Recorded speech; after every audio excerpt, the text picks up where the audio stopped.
Hello दोस्तों, तो आज के इस वीडियो में मैं आपके लिए एक्सप्लेन कर रहा हूँ अल्केमिस्ट सुप्रीम का एपिसोड 3। मैं उम्मीद करता हूँ कि आप सभी दोस्तों ने इसका पिछला एपिसोड काफी अच्छे से एंजॉय किया होगा। तो जैसा कि हमने पिछले एपिसोड में देखा, लॉन्हो मार्शल पैलेस का 6th एल्डर मास्टर ये ऐलान करता है कि जो भी स्टूडेंट मार्शल आर्ट की पावर को जल्दी जल्दी से अवेकन कर ले उसे एक ऑफिशियल डिसाइपल ऑफ लॉन्हो मार्शल पैलेस बना दिया जाएगा। बीटी टियान भी ये सारी की सारी बातें बड़े गौर से सुन रहा था, इसलिए वो इस सब कुछ को अचीव करने के लिए काफी ज्यादा एक्साइटेड हो चुका था कि तभी यहाँ पर मो फैमिली के डिसाइपल आकर उसे चढ़ा रहे थे कि तुम ये सब कुछ क्यों कर रहे हो। वो उसे ये भी बोल रहे थे कि तुम एक लूजर हो, साथ ही साथ में वो चढ़ाते हुए बोल रहे थे कि तुम पिछले दिन हार चुके हो, इसलिए तुम्हारी सभी की सभी मेंटेनेंस डैमेज हो चुकी होंगी। लेकिन बीटी टियान उन सभी को कुछ जवाब नहीं देकर अपने मास्टर से इल्तिजा करता है कि मेरी सारी इंजरीज हील हो चुकी है, इसलिए मैं अपनी पावर्स को अवेकन करना चाहूंगा और अपनी मार्शल आर्ट स्किल को आजमाना चाहूंगा। अब आगे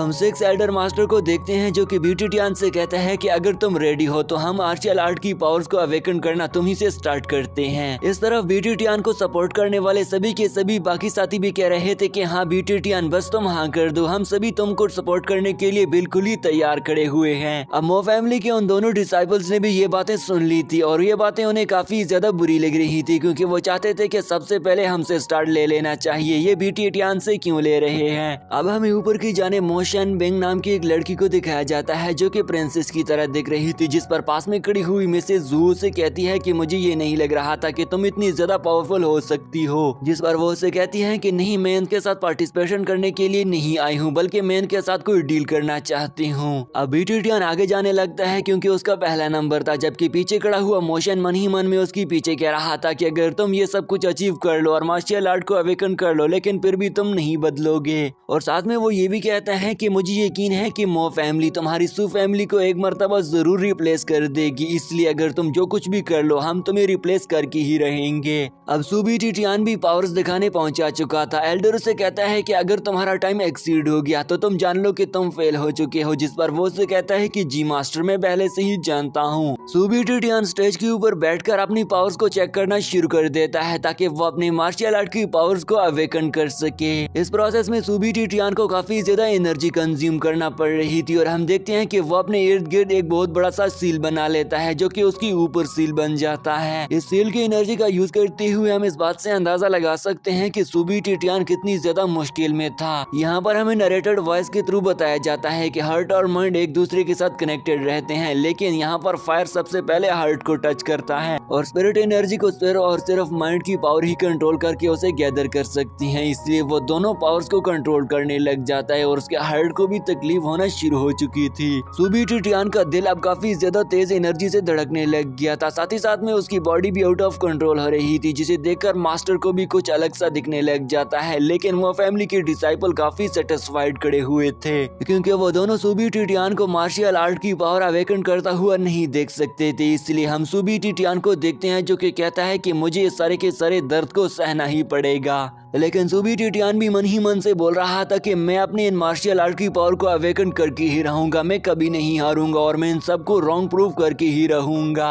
अब अचानक से सू बीटी टियान अपनी माजी की यादों में खो गया था, जहां पर वो अपने सामने महबूबा को देख रहा था कि अचानक से उन पर यिंग और यांग एनर्जी ने आकर हमला कर दिया था। सू बीटी टियान अपने गॉड्स से मुखातिब होकर कह रहा था कि मुझ पर अपने गॉड्स काइंडली बहुत ही ज्यादा मेहरबान हैं और मुझ पर शफ़क़त दिखा रहे हैं। और साथ में सू बीटी टियान भी अपने आप से ये अज़्म करता है कि मैं अपने फायर एंड एनर्जी को फिर से अवेकन करके ही रहूंगा, साथ में मार्शल आर्ट की पावर्स को जगाकर अपने हाथों से खुद को बचाकर जीना चाहता हूँ। इस तरह मो फैमिली की ये दोनों डिसाइपल्स भी उसको इतनी ज्यादा तकलीफ में देखकर काफी ज्यादा शांति फील कर रहे थे। साथ में वो 6 एल्डर से कहते हैं, 6 एल्डर आप ये देखिए, सू बीटी टियान खुद को काफी ज्यादा वीक महसूस कर रहा है और कुछ टूटा टूटा महसूस कर रहा है, इसलिए ये मार्शल आर्ट की पावर को अवेकन करने में नाकाम रहेगा, इसलिए इस पर ज्यादा टाइम वेस्ट करने की कोई जरूरत नहीं है। 6 एल्डर भी इनकी बातों पर अब सोच में पड़ जाता है कि हाँ मुझे अब नेक्स्ट मेंबर को दे देना चाहिए, इसलिए वो नेक्स्ट की कॉल करती ही यहाँ पर वो लड़की शेनरो अपना हाथ खड़ा करती हुई कहती है कि मैं बिल्कुल ही रेडी हूँ और मार्शल आर्ट की पावर्स को आपके सामने अवेकन करता हुआ देखना चाहती हूँ, इसलिए क्या आप मुझे इजाजत देंगे। जिस पर वो उसे कहता है कि हाँ आ जाओ। और आगे बढ़ने से पहले ही हम देखते हैं कि उस जगह पर फिर से एनर्जी फ्लो होने लग जाती है। अब सुबी टिटियान ने 6 एंशिएंट पावर स्टोन की पावर्स को एक एक करके कंबाइन करके उनकी पावर्स को अचीव कर ही ले लिया था। ये देखकर उसके डिसाइपल जो कि उसका साथ दे रहे थे काफी ज्यादा खुश हो रहे थे।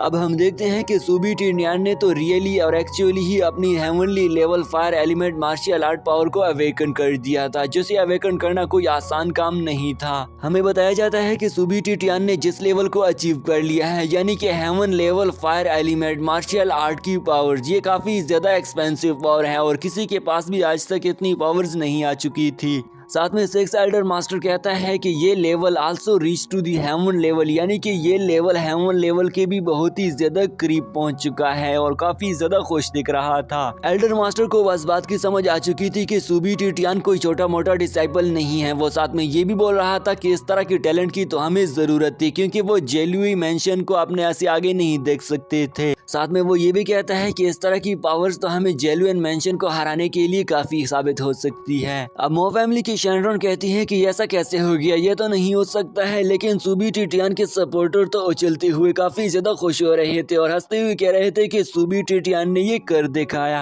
अब हम देखते हैं कि केनलन क्रिस्टल ने ब्लू लाइट एमिट करना शुरू कर दी थी, जिसे देखकर वहां पर खड़े डिसाइपल कहते हैं कि अब क्या हो गया है, केनलन क्रिस्टल ने इस तरह की ब्लू लाइट एमिट करना शुरू क्यों कर दी है। अब ये ब्लू एनर्जी की पावर्स देखकर एसिक्स एल्डर मास्टर कहता है कि क्या आप लोगों को मालूम हो रहा है कि इसने तो एक और न्यू पावर अचीव कर ली है, जिसमें dual fire and ice power शामिल है। यानी कि वो एल्डर मास्टर कहता है कि ना सिर्फ सुबी टिटियान हेवन लेवल मार्शल आर्ट पर नहीं रुका है, बल्कि उसने dual power of fire and ice को भी अचीव कर लिया है। इसीलिए तो सुबी टिटियान ने ब्लू लाइट एमिट करना शुरू कर दी थी। दूसरी तरफ हम ऊपर खड़े हुए उन दोनों डिसाइपल्स को फिर से देखते हैं, जो कि जिसका नाम जुहा था। वो कहती है कि सुबी टिटियान तो काफी ज्यादा इंटरेस्टिंग है। वो लड़की अपने सर्वेंट मोशन बोन से कहती है कि मैं भी इस बात का बिल्कुल ही यकीन नहीं कर रही थी कि ये लड़का आपकी लेवल तक पहुंच चुका है, यानी कि इसी ही लड़की का यही लेवल था। इस लेवल का नाम dual system heaven level martial art skill था, यानी कि अब ये पावर सुबी टिटियान के पास भी आ चुकी थी।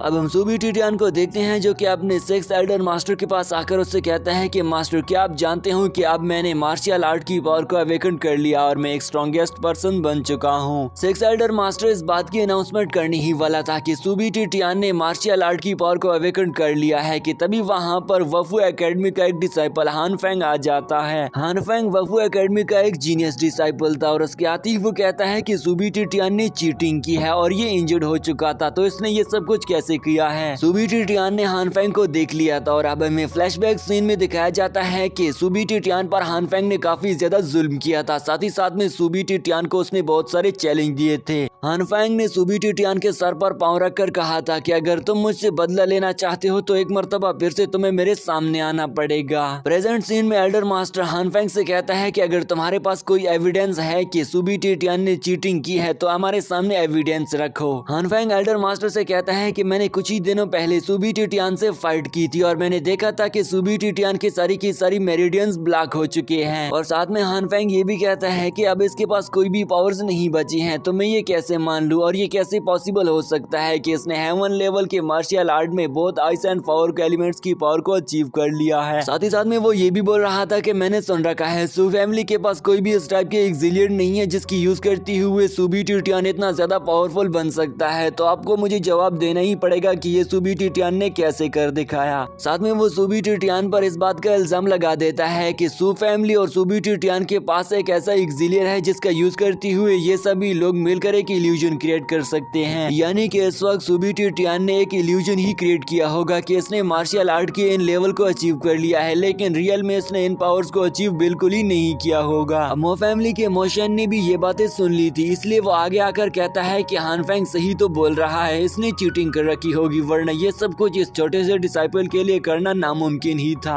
अब सुबी टिटियान भी उन दोनों को चैलेंज करती हुई कहता है कि अगर आप दोनों के अंदर हिम्मत है तो मैं आपको अपने मार्शल आर्ट की न्यू पावर्स को दिखाना चाहता हूँ, क्या आप मेरे चैनल को एक्सेप्ट करेंगे। अब ये चैलेंज का नाम सुनकर तो हान फेंग गुस्से से उसे कहता है कि तुम बेवकूफ मुझे चैलेंज करोगे, जो कि तुमने सिर्फ और सिर्फ डुअल पावर हासिल तो कर रखी है, लेकिन ये आपका इल्यूजन है और ये एक्सिलियर ही की वजह से हो पाया है। साथ ही साथ में वो उसे ये भी कहता है कि हाँ मैं तुम्हें जरूर चैलेंज कर सकता हूँ कि मैं तुम्हें हरा दूंगा, और इस बात का मुझे अपने आप पर पूरा भरोसा है क्योंकि मैं काफी ज्यादा पावरफुल डिसाइपल हूँ। अब ये बातें सुनते हुए सुबी टिटियान भी उसके साथ लड़ने के लिए रेडी हो चुका था, इसलिए इसलिए वो सिक्स एल्डर से कहता है कि क्या सुबी टिटियान तुम रेडी हो। सुबी टिटियान उसे ग्रीट करके कहता है कि मैं इसका चैलेंज एक्सेप्ट कर लिया है। सिक्स एल्डर मास्टर ऐलान कर देता है कि इन दोनों के बीच में अब फाइट होने वाली है, इसलिए वो इर्द गिर्द एक बाउंड्री लाइन बना देता है और हम देखते हैं कि वो दोनों एक एक करके जंप करके उस बाउंड्री लाइन के अंदर आ चुके थे। तो दोस्तों आगे के एपिसोड में हम जानने वाले हैं कि क्या सुबी टिटियान जीतने वाला है या हान फेंग। तो इसी सस्पेंस पर दोस्तों ये एपिसोड भी यहीं पर एंड हो जाता है। मैं उम्मीद करता हूँ कि आप सभी दोस्तों को ये सीरीज काफी ज्यादा पसंद आई होगी। तो अगर आपने अभी तक इसका पिछला एपिसोड नहीं देखा तो उसका लिंक मैंने डिस्क्रिप्शन बॉक्स में दे दिया है, तो जल्दी से जाकर आप इसे चेकआउट कर सकते हैं।